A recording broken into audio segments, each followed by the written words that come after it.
২০০৯ সালের ২৫ ফেব্রুয়ারির পিলখানা হামলার ঘটনায় মামলা এখনো বিচারিক প্রক্রিয়ায় জটিলতার মধ্যে রয়েছে। দীর্ঘদিনের বিচার ও আপিলের মধ্য দিয়ে আসামি ও নিহত সেনা কর্মকর্তাদের পরিবারদের ধৈর্য পরীক্ষার মুখোমুখি হতে হয়েছে। প্রসিকিউশন জানায়, বিস্ফোরক এই মামলার সাক্ষীদের জবানবন্দিতে বিটিআর হত্যাকাণ্ডে জড়িত থাকার বিষয়ে শেখ হাসিনা, শেখ তাপস, মির্জা আজম, জাহাঙ্গীর কবির নানক সহ তৎকালীন বেশ কয়েকজন মন্ত্রী ও আওয়ামী লীগ নেতার নাম উঠে এসেছে।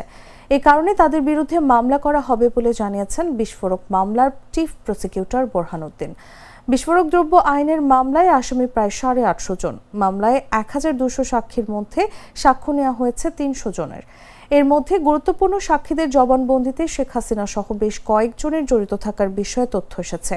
বিটিআর হত্যাকাণ্ডের বিস্ফোরক এই মামলাটি এখনও নিষ্পত্তি হয়নি, সাক্ষ্য গ্রহণ পর্যায়ে রয়েছে। 5 আগস্টের পর এই মামলার কয়েকশো আসামি জামিন পেয়েছেন।